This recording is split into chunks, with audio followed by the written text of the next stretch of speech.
प्रकाशित वाक्य की किताब में कुछ ऐसी चीजें हैं जो आपको हैरान कर देंगी। बाइबल एक सच्ची कयामत की घटना की बात करती है। एक जलता हुआ पहाड़ समुद्र में गिर गया, एक अथाह कुंड खुल गया जिसमें से भयानक शैतानी जीव बाहर निकलने लगे और टिड्डियों की एक सेना निकली और उस सेना को उन लोगों को पीड़ा देने की आज्ञा मिली जिनके माथों पर परमेश्वर की मोहर ना लगी हो। और क्या आपने गिराए हुए दूतों के बारे में सुना है? यस।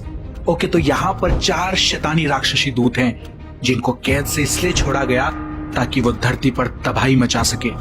इस वीडियो को देखने के बाद आपको अपने जीवन और परमेश्वर के साथ आपके रिश्ते पर विचार करना होगा, क्योंकि इस दुनिया पर जो होने वाला है वो बहुत ही भयानक है। यह परमेश्वर के न्याय की उन 7 तुरहियों के बारे में बाइबल में की गई एक व्याख्या है जो प्रकाशित वाक्य की पुस्तक में दी गई है। यहाँ पर 7 मोहरों का एक अनुच्छेद है जो आपको सोचने पर मजबूर कर सकता है कि क्या ये वास्तविकता में सच है। बिल्कुल, बाइबल सत्य है और सभी शास्त्र पूरी तरह से सिद्ध हैं। यहाँ पर प्रकाशित वाक्य की किताब में वर्णित परमेश्वर के न्याय की 7 तुरहियों का विवरण है। कॉन्टेक्स्ट के अकॉर्डिंग ये न्याय कलेश के समय किया जाएगा, तब जब कलीसिया को उठा लिया जाएगा। तो इस परमेश्वर की न्याय की ब्रीफ समरी यह है कि बाइबल के अनुसार पहली तुरही जल, बर्फ और खून के साथ मिश्रित आग लाती है, जिससे पौधों और पेड़ों को नुकसान पहुंचता है। इस विपत्ति में दुनिया के 1/3 हिस्से में फैले पेड़ जल जाते हैं और सभी घास राख हो जाती है। दूसरी तुरही में एक महाजलता हुआ पहाड़ समुद्र में डाला जाता है, जिससे 1/3 समुद्र प्राणियों की मौत हो जाती है और जहाजों का नाश हो जाता है, और 1/3 समुद्र खून का हो जाता है और 1/3 जहाज डूब जाते हैं। तीसरी तुरही में एक महातारा आकाश से गिरेगा और 1/3 नदियों और झरनों को जहरीला बना देगा, जिससे कई लोगों की मौत होगी। इस तारे को वार्मवुड कहा जाता है। चौथी तुरही में पृथ्वी के 1/3 हिस्से को सूरज, चंद्रमा और तारों के द्वारा प्रहार किया जाएगा, जिससे दिन और रात का तीसरा हिस्सा अंधेरा हो जाएगा। 5वीं, 6ठी और 7वीं तुरहियां 3 विपत्तियों के रूप में जानी जाती हैं। 5वीं तुरही में बाइबल के अनुसार एक अथाह कुंड खोला जाता है, जिससे राक्षसी टिड्डियों की सेना बाहर आती है, जो उन लोगों को पीड़ित करती है जिनके माथे पर परमेश्वर की मोहर नहीं है।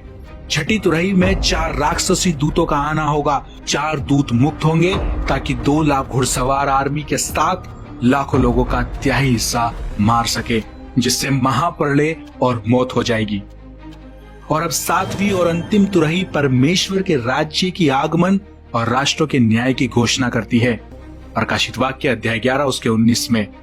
और परमेश्वर का जो मंदिर स्वर्ग में है वह खोला गया और उसके मंदिर में उसकी वाचा का संदूक दिखाई दिया। बिजलियां, शब्द, गर्जन और भूकंप हुए और बड़े ओले पड़े। एक तारा आसमान से गिरता है और एक अथाह कुंड खोल देता है, जिससे एक विशाल धुंध का ढेर उत्पन्न होता है जो सूरज को ढक लेता है और वायु को प्रदूषित कर देता है। आप कल्पना कीजिए, एक दिन सुबह आपके जागने पर सूरज की रोशनी चली जाती है और हवा दूषित हो जाती है। बस इस घटना की भयंकरता को कल्पना करें। सूरज में केवल अंधकार दिखाई देता है जो हर चीज को सांझ के समय में धकेल देता है। लोगों में आतंक फैल जाता है जब वे समझ जाते हैं कि यह कोई टेम्पररी क्लाइमेट चेंज नहीं है, बल्कि एक प्राकृतिक आपदा है। और क्या है उस अथाह कुंड के नीचे? दानवी टिड्डियां पृथ्वी पर छोड़ दी जाती हैं। और इन टिड्डियों का विवरण अप्राकृतिक तरीके से जीवंतता से भरा हुआ है। उनकी दिखावट शस्त्रबद्ध घोड़ों की तरह है, जिनके सिर पर सोने के मुकुट हैं और इंसान का चेहरा है, लेकिन उनके बाल महिलाओं की तरह हैं और उनके दांत शेरों की तरह होते हैं। उनकी पंखों की आवाज एक सेना की परेड या मार्च की आवाज की तरह होती है और उनकी पूंछ बिच्छू की तरह होती है, जिनके डंक असहनीय पीड़ा का कारण बनते हैं। यह एक भयानक चित्र है जो उसे देखने वाले किसी को भी भयभीत कर देगा। तो मैं आपको ये सब कुछ क्यों बता रहा हूं? इसलिए कि आपके पास एक चुनाव है। लूका अध्याय 21 उसके 36 में लिखा है, इसलिए जागते रहो और हर समय प्रार्थना करते रहो कि तुम इन सब आने वाली घटनाओं से बचने और मनुष्य के पुत्र के सामने खड़े होने के लिए योग्य बनो। बाइबल हमें हमेशा सतर्क रहने की सलाह देती है।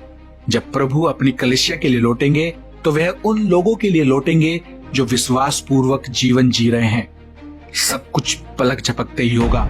क्या आप सतर्क हैं? क्या आप हमेशा निगरानी कर रहे हैं? क्या आप सच में मसीह का अनुसरण कर रहे हैं? प्रकाशित वाक्य अध्याय 12 उसके 12 को देखें, जो कहता है, इस कारण है स्वर्गों और उनमें रहने वाले मग्न हो, हे पृथ्वी और समुद्र तुम पर हाय, क्योंकि शैतान बड़े क्रोध के साथ तुम्हारे पास उतर आया है, क्योंकि जानता है कि उसका समय थोड़ा ही बाकी है। इस वाक्य में हम यह निश्चित कर सकते हैं कि शैतान इस पृथ्वी पर है, क्योंकि बाइबल कहती है पृथ्वी और समुद्र के लिए विपत्ति है, क्योंकि शैतान तुम्हारे पास उतर आया है। हम यह भी समझ सकते हैं कि वो क्रोधित है। वास्तव में बाइबल कहती है कि शैतान क्रोध से भरा हुआ है, क्योंकि उसे पता है कि उसका समय थोड़ा ही बचा है, और अगर उसका समय थोड़ा है तो इसका मतलब यह है कि यीशु मसीह के फिर आने का समय करीब है। अगर हम सही से प्रकाशित वाक्य अध्याय 12 उसके 12 को अध्ययन करें और समझने का प्रयास करें तो हमें समझ आएगा कि हमारी दुनिया में पाप और अन्याय क्यों इतना ज्यादा है, क्योंकि शैतान अब क्रोध में है। अब प्रकाशित वाक्य की पुस्तक दृष्टांतों और प्रतीकात्मकता से भरी हुई है, और यह वाक्य भी कोई अपवाद नहीं है। प्रकाशित वाक्य अध्याय 12 उसके 7 से, फिर स्वर्ग पर लड़ाई हुई। मिकाइल और उसके स्वर्गदूत अजगर से लड़ने को निकले, और अजगर और उसके दूत उससे लड़े, परंतु प्रबल ना हुए, और स्वर्ग में उनके लिए फिर जगह न रही। और वह बड़ा अजगर अर्थात वही पुराना सांप जो शैतान कहलाता है और सारे संसार का भरमाने वाला है, पृथ्वी पर गिरा दिया गया, और उसके दूत उसके साथ गिरा दिए गए। यह दिखाता है कि स्वर्ग में एक महायुद्ध हुआ, जिसमें ड्रैगन, जिसे शैतान भी कहा जाता है, और उसके दूत मिकाइल और उसके स्वर्गदूतों के खिलाफ लड़े। शैतान और उसके अनुयायी हार गए, और पृथ्वी पर उन्हें नीचे गिरा दिया गया, जहां वे क्रोधित हैं और अराजकता और विनाश का शोध करता है। फॉर एग्जाम्पल, एक पिंजरे में बंद शेर को देखिए। कल्पना कीजिए एक जंगली शेर को जो एक चिड़ियाघर में अपने पिंजरे में बंद है। वो शेर शक्तिशाली और खतरनाक है, लेकिन एक छोटे से स्थान में सीमित है। अब सोचिए कि इस पिंजरे का दरवाजा अचानक खुल जाता है और शेर को मुक्त किया जाता है। शेर क्रोधित है और हर जगह हमला करता है जो भी उसकी राह में आता है। ये वही है जो शैतान के साथ हो रहा है। वह पहले आध्यात्मिक क्षेत्र में सीमित किया गया था, लेकिन अब पृथ्वी में घूमने के लिए रिहा हो गया है। वे क्रोधित है और हमला करने और सब कुछ नष्ट करने की खोज में है। पहला पत्रस अध्याय 5 उसका 8 में, सचेत हो और जागते रहो, क्योंकि तुम्हारा विरोधी शैतान गरजने वाले सिंह के समान इस खोज में रहता है कि किसको फाड़ खाए। लेकिन क्यों शैतान विनाश करने के लिए इतना उतारू क्यों है? इसका जवाब उसका परमेश्वर के खिलाफ विद्रोह में छिपा है। शैतान कभी परमेश्वर का ही दूत था, लेकिन उसने विद्रोह किया और स्वर्ग से निकाल दिया गया। उसके बाद से उसने परमेश्वर और उसके लोगों के खिलाफ युद्ध की घोषणा कर दी। सच्चाई और ज्ञान से दूर लोगों को पाप की ओर ले गया, और इसलिए संसार में पाप और बुराई इतने अधिक होते हैं। इस दुनिया में शैतान सक्रिय रूप से लोगों को प्रलोभन और पाप में ले जाने का काम कर रहा है, और यह उम्मीद करता है कि वह लोगों को परमेश्वर से दूर और अनंत निंदन की ओर मोड़ देगा। लेकिन हमें डरने की आवश्यकता नहीं है, क्योंकि यीशु ने पहले ही शैतान को क्रूस पर हरा दिया है। प्रकाशित वाक्य अध्याय 12 उसका 12वां वचन हमें याद दिलाता है कि इस दुनिया में पाप और बुराई शैतान के परमेश्वर के खिलाफ विद्रोह के कारण है।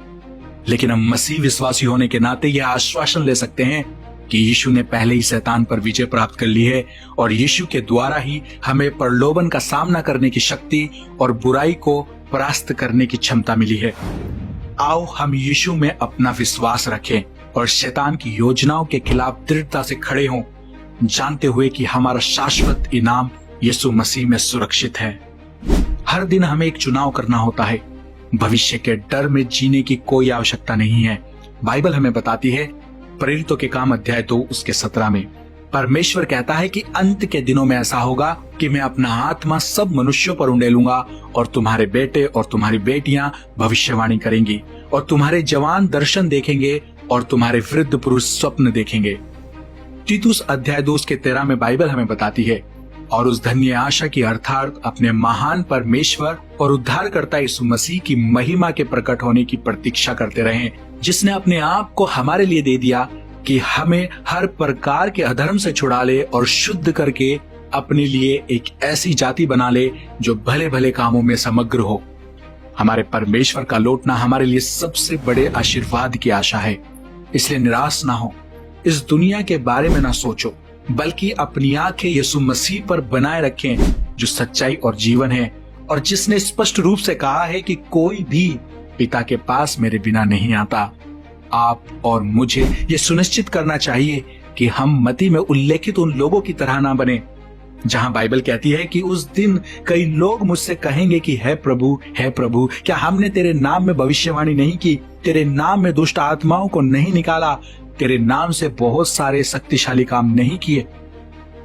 हम में से बुद्धिमान ये ध्यान रखेंगे, समय के संकेतों को ध्यान से देखेंगे, जबकि मूर्ख नींद में होंगे।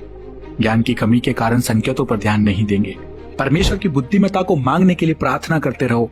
हमें इन समयों में बुद्धिमान होने की आवश्यकता है। हमें आत्मा से भरा रहना और आत्मा द्वारा मार्गदर्शित होना है। हमें अपने जीवन की तैयारी करनी है और हमें हमारे प्रभु और उद्धारकर्ता यीशु मसीह के वादे की प्रतीक्षा में तैयार बने रहना है।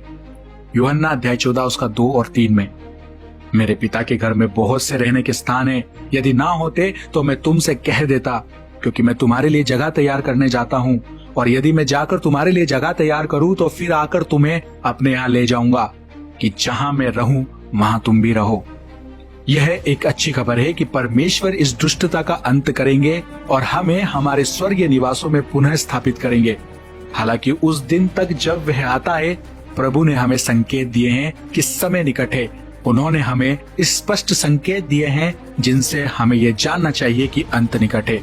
बाइबल हमें बताती है कि कुछ ऐसे लोग उठ खड़े होंगे जो खुद को मसीह या मसीहा के रूप में दावा करेंगे, लेकिन हमें सावधान किया जाता है कि हमें ऐसों को सुनना नहीं चाहिए, बल्कि दुनिया की बातों पर ध्यान केंद्रित करने की बजाय मैं आपको प्रेरित करता हूं कि आप अपना ध्यान ईश्वर की खोज करने पर केंद्रित करें।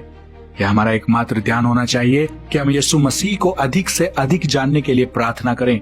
बाइबल हमें जागरूक होने के लिए बुलाती है। प्रभु यीशु हमें जागरूक करना चाहते हैं कि स्वर्ग और नरक है और एक दिन न्याय का है।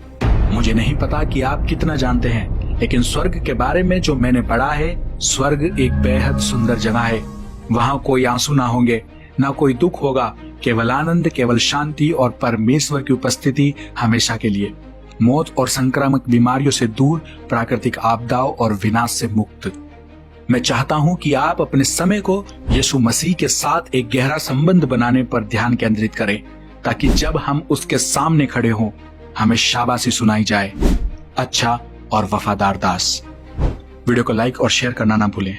और WTL पर अगर आप पहली बार आए हैं तो मेरी आपसे रिक्वेस्ट है, जल्दी से आप WTL को सब्सक्राइब कर लें और साथ में बेल आइकन भी प्रेस कर दें, ताकि हमारी आने वाली नेक्स्ट वीडियो का नोटिफिकेशन सबसे पहले आपको मिल सके। Thank you. May God bless you. Stay tune, stay blessed.